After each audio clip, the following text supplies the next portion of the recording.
सरिता की शादी एक अच्छे परिवार में हुई है। उसका पति रोहन उसे बहुत प्यार करता है।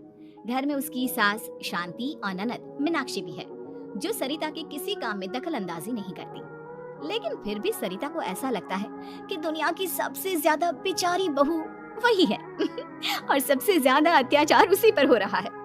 माँ जी, ये लीजिए आपकी चाय। अरे बहू, तूने इतनी ज्यादा चीनी क्यों डाल दी चाय में? हाय हाय माँ जी, मैंने तो उतनी ही मीठी बनाई है जितनी मीठी आपको पसंद है। माँ जी, आपको तो मेरे हाथ की चाय अच्छी ही नहीं लगती। जब देखो कुछ न कुछ कमी निकाल ही देती हो। अरे बहू, तू एक बात के पीछे ही पड़ जाती है। मैंने ऐसा कब कहा कि तू रोज चाय खराब बनाती है? सरिता अपने कमरे में चली जाती है और फोन उठाकर अपनी माँ से बात करती है। हेलो माँ, कैसी हो आप? क्या कर रही हो? मैं तो ठीक हूँ, पर तू बता, तेरा मूड कैसा है? तेरी आवाज से लग रहा है कि कुछ तो हुआ है तेरे ससुराल में। अरे क्या बताऊँ माँ, यहाँ तो हर समय मेरे साथ बहुत बुरा व्यवहार होता है। मैंने अपनी सास के लिए इतनी अच्छी चाय बनाई, लेकिन मेरी सास चाय पीते ही मुझे 4 बातें सुना दी। बेटी, तू इतनी छोटी छोटी बातों पर ध्यान ही क्यों देती हो? तुम्हारी सास ने कुछ बोल भी दिया तो क्या हो गया, वो बड़ी है ना तुझसे। माँ ने इतना समझाया, लेकिन इस बात का सरिता पर कोई असर नहीं हुआ। अपनी बेचारी बहू की छवि वो बदलना ही नहीं चाहती।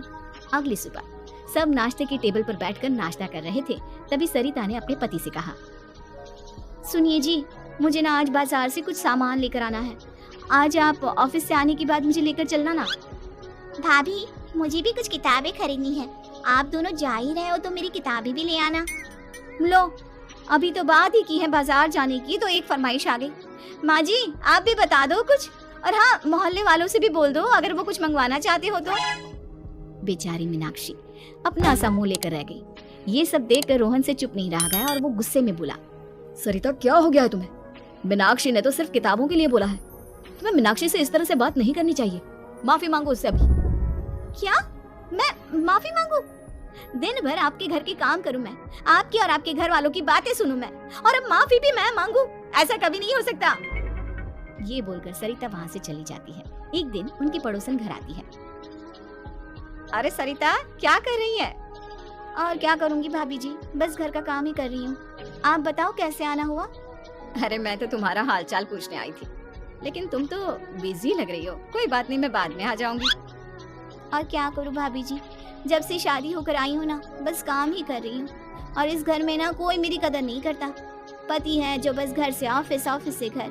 ननद को तो कॉलेज से फुर्सत नहीं। बची सास तो उनका सारा समय मेरी गलतियाँ निकालने में लग जाता है। अरे ये क्या कह रही हो सरिता?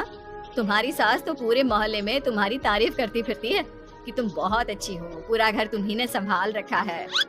हाँ तो क्या हुआ, इसमें गलत क्या कहती है? सच्ची तो कहती है। मेरी मर्जी के बिना इस घर का पत्ता भी नहीं हिलता।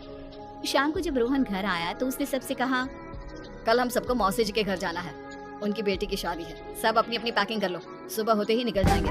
और सरिता, तुम कान खोलकर सुन लो, वहाँ जाकर किसी की बुराई भलाई शुरू मत कर देना, नहीं तो मुझसे बुरा कोई नहीं होगा।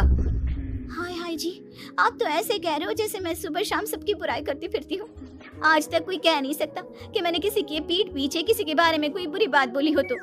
अरे बस बहू, बात को और ज्यादा आगे मत बढ़ा। हमें सब पता है तो हमारे साथ क्या व्यवहार करती है। ये बात घर तक रखना, शादी में किसी को कुछ मत बोलना, नहीं तो सब कहेंगे कि शांति की बहू कितना बोलती है। हाँ हाँ, सब कुछ तो मैं ही बोलती हूँ ना। आप लोग तो हर समय फूलों की बारिश करते रहते हो मेरे ऊपर। सारी गलती मेरी है जो मैं इस घर में आई, सबका कितना ध्यान रखती हूँ, लेकिन फिर भी मेरी तो आप लोगों की नजर में कोई कदर ही नहीं है।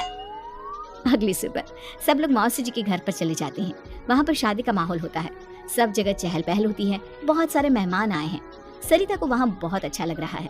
वो अपने मन में सोचती है, यहाँ कितना अच्छा लग रहा है, कितनी रौनक है। मैं यहाँ किसी से ज्यादा बात नहीं करूंगी। अगर मेरे मुंह से कुछ ऐसा वैसा निकल गया तो रोहन जी तो मुझसे गुस्सा हो जाएंगे। सरिता ये सब सोच ही रही थी कि वहाँ रोहन की कजिन साक्षी आ गई और सरिता से बोली, आप सरिता भाभी हो ना? जितना आपके बारे में सुना था, आप तो उससे भी ज्यादा सुंदर हो। हाँ वो तो है, मेरी सुंदरता की तारीफ सब करते हैं। मेरे मायके में तो सब यही बोलते हैं कि रोहन जी की किस्मत बहुत अच्छी है जिन्हें मैं मिली। लेकिन आप कौन है? मैंने आपको पहचाना नहीं। मैं रोहन भैया की कजिन हूँ। आपकी शादी पर नहीं आ पाई थी ना, इसलिए आप मुझसे मिली नहीं कभी। शांति मौसी और मीनाक्षी आपकी बहुत तारीफ करते हैं। क्या कहा तुमने? मेरी तारीफ? कभी नहीं। मेरे ससुराल वाले कभी मेरी तारीफ कर ही नहीं सकते। मैं इतनी अच्छी हूँ, मेहनती हूँ, लेकिन उन्हें तो मेरी कदर ही नहीं। सारा दिन घर का काम करती हूँ, फिर भी मेरी सास ना मुझे सुनाती रहती है। और पति भी मेरी सास की साइड लेते हैं, ना कभी बाहर ले जाते हैं ना कहीं घुमाने। अगर घुमाने के लिए कभी बोल भी देना तो उनकी बहन बीच में आ जाती है। मैं कैसे रह रही हूँ उस घर में ये मैं ही जानती हूँ। सरिता की ये बातें सुनकर साक्षी को बड़ी हैरानी हुई।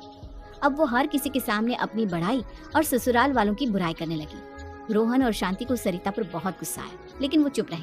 अगले दिन जब वो अपने घर पर आए, सरिता, तुमने क्यों सबके सामने मेरी इज्जत का तमाशा बनाया? तुमसे बोला था ना कि चुप रहना। अजी ऐसा भी क्या कह दिया मैंने जो इतना भड़क रहे हो? तुम जहाँ जाती हो अपना रोना शुरू कर देती हो, कभी किसी दूसरे की बात ही नहीं सुनती, बस अपनी कहती रहती हो। तुमने सबके सामने हमारा तमाशा बनाकर रख दिया है। हे भगवान, मुझे अपने पास बुला ले। जिस घर में मेरी कदर ही नहीं उस घर में मेरा क्या काम? अरे क्या करूंगी मैं यहाँ रहकर? जो भी आता है मुझे सुनाकर चला जाता है। मैं तो किसी से कुछ नहीं कहती। सीधी सादी बहू मिल गई है ना सबको, तो जो जी में आए वो करो। सरिता ने अपने आगे किसी को कुछ बोलने ही नहीं दिया, और उस दिन भी उसने सबके सामने खुद को बेचारी बना ही दिया। अगले दिन मीनाक्षी कॉलेज के लिए लेट हो रही थी, इसलिए वो हर काम जल्दी जल्दी कर रही थी।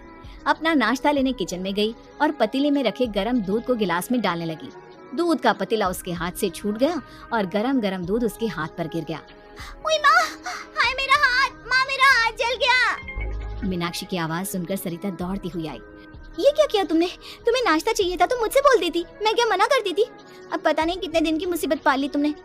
सरिता मीनाक्षी को उसके कमरे में ले गई और उसका बहुत ख्याल रखा। उसका इस तरह से ख्याल रखना शांति और रोहन को थोड़ा अजीब लगा।